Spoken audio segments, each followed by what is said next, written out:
Amongst the explosion of Hot Toys equivalent collectibles, the Power Rangers had been done first by Ace Toys and rapidly licensed officially to 3.0 to create versions based off the TV show teams. But the movie, as ever, evaded the format. That was until 2024, when Toys Battalion appeared on the market with a bang. Third-party, unlicensed, Mighty Morphin Power Rangers the Movie 1/6 scale figures. They had fun with the figure names such as Albino Tiger, Pink Pterosaur, Red T-Rex. The existing TV show figures showed how good the spandex look could appear in miniature form. So how well would the armoured pleather look fare?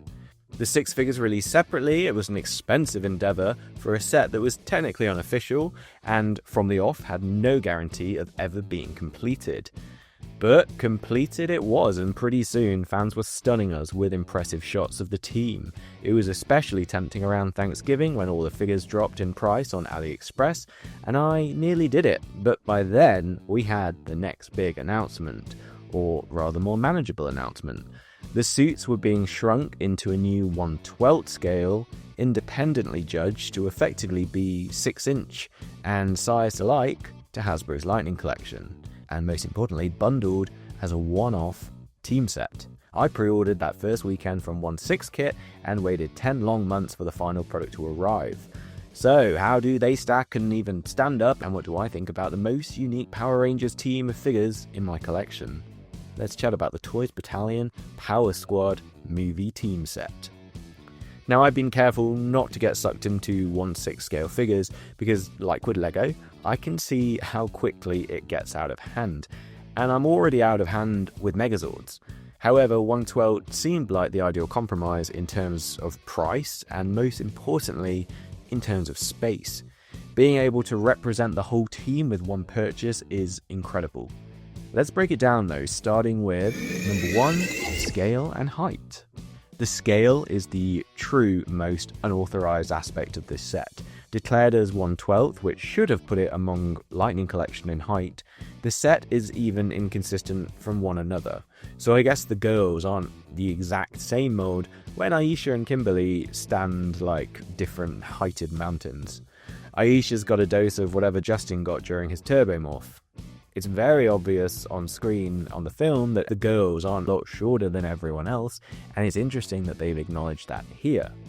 My only other declared 1/12 scale figure is my in art Dark Knight figure. Beside my Hasbro MMPR Lightning Collection Remastered, he fits right in. As much as those clashing properties can do, I have to say this is the kind of fit I was actually expecting from the Toys Battalion set, given that they're meant to be the same scale. Instead though, the Toys Battalion Power Squad will be battling Batman and I guess Robin for the summer of 1995 box office again. Yeah, these tower over the Lightning Collection in ways not seen since, oh gosh, the Bandai Legacy V2s? The odd scaling was a huge literal blow against what had been the original appeal of this set for me. I thought they could offer a way to feature teams that were never part of the Lightning Collection, most helpfully and immediately the movie. But beyond that, why not teams that we never started, like Ninja Storm, Mystic Force, and Super Mega Force? As it is, while I would certainly still like to see those teams attempted, it does smart a bit that the definition of 1/12 seems interchangeable between different toy manufacturers. At least the movie exists in its own universe, with, as far as we know, no other Power Ranger teams present, so it's not the worst thing in the world to have these as their own thing, when in the context of the franchise, that's all they've ever been. And while it does look a little undersized, I couldn't not try the civilian heads from Lightning Collection. Turns out the original Wave 2 Kimberly Pink Ranger, the Tommy Zeo Red Ranger, and the metallic wave of 4 Rangers makes for a decent pitch at movie adjunct likenesses. Technically, White Ranger Tommy with the hair tied back would fit the movie context more closely, but that head is too clearly tiny. At least Zeo having long hair parted on both sides gives more volume to the look. Note that these heads only balance, they don't clip on though. The Alpha figure looks fine if a little inaccurate with these guys, and Zordon even more so, but needs must in this situation. Number 2, materials and accessories. The morpher belts seem a little bit too short, like they don't quite meet around the back of their waist. The girls' ones seem okay. The morphers themselves are not exactly attached very well. I think there's an adhesive there maybe, as well as the two little pin connectors, but it's not very strong. Pink came off as my thumb slid across it while putting her helmet back on.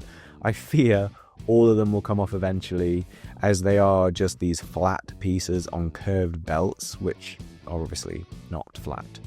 And as with their taller 1/6 incarnations, Tommy comes with a gold-headed saber, Kimberly comes with the handle of her pterodactyl thunder whip that was previously only with the pink ninja figure.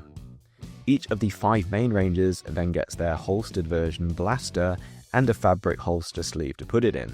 This was quite the boon for accuracy when the original set concept pics never suggested Kim was getting hers, as she was only ever shown with her unique thunder whip weapon. Luckily, Toys Battalion made it work, and it's great that all the team have these. It would have been nice to get blaster mode, like the ones that the Loyal Subjects managed to do for the vinyls. Equally, Billy's Stega Stinger wouldn't have broke the bank too much, and though Aisha and Rocky's alt helmets might have, Bandai's Legacy showed all 3 of those could have been done back in 2015. Something else they've successfully shrunk down from their taller siblings is the wild array of hand accessories that are included with the set. Each ranger comes with multiple sets of hands. These can be replaced with any combination of gripped or open hands. And while the hands are fine, the tiny peg for attaching them naturally slides out the way every time you want to try and attach them on. It's very much like the Bandai Legacy Collection V2 alt hands for the Green Ranger figure. And another setback I've noticed from trying to force the hands onto the stubby pegs, the glove gauntlets often get in the way and you end up kind of frictioning the hand piece against it. These and the boot seem to have this light transparent coating layer, which is about as hard wearing as glaze on a cake. I've accidentally, from twisting those hands on, broken several shards off the coating layer, especially on my Adam figure. Is it the end of the world? Not yet. Is it annoying? You bet. Also, on the topic of questionable bootleggy materials, a bit annoying that the leather effect suits are slightly tacky in feel, as in sticky, though apparently not as bad as the 1/6 scale releases were. However, this still means that if you leave them exposed, lying down, dust is gonna cling to them like a magnet and it doesn't easily wipe off. I've taken to using tape to pull the particles off them. It might actually be better upkeep to lie them face down if you can't immediately put them back in the box. Props to them for the box though, it is great for easily putting these guys away fairly quickly. I guess if your plan is to display these figures, you might want to use an acrylic case to keep the dust off them. I can't not mention the weird stitching across the figures, most prominently at their necks, like their characters in Coraline or Frankenstein. It's very distracting and totally inconsistent across the team. Some Rangers' armor hides it, others can't. Number 3, Design and Articulation. I love how they did the boot stripes on all these figures. They did miss some double arrow stripes on the backs of the gloves, but it's not the worst thing in the world. I don't think anyone has actually managed to do that in the figure world yet. The big design difference this time when compared to the original versions are that the dinosaurs' power symbols have been swapped to the Great Power Ninjetti ones from the end of the movie. I love how they did this. I think they're the first to do so. Bandai in 1995 only managed all the ones that could be pressed as decals, obviously not Tommy's shield.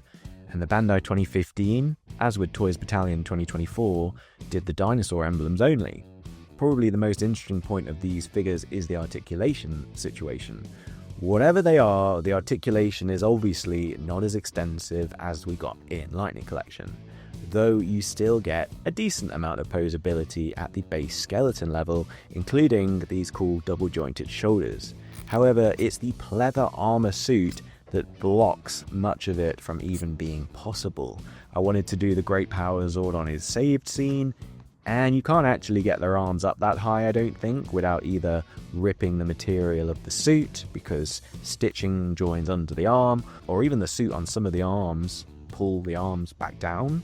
If you remember the first part of the movie trilogy, You remember the White Ranger stunt actor broke the crotch of the stunt suit repeatedly by doing high kicks, and unfortunately I think that could be the outcome for a lot of people's versions of these if not looked after properly.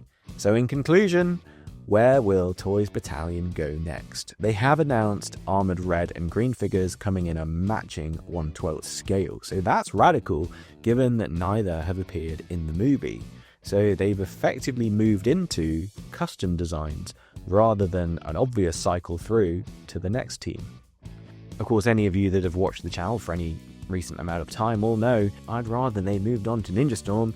But even if this ends up being their only team set, and it's not a wild assumption it would be given the dubious situation Toys Battalion are in with the licensing, it's not a bad one to get at all, because the film has always been this separate, difficult to obtain thing anyway.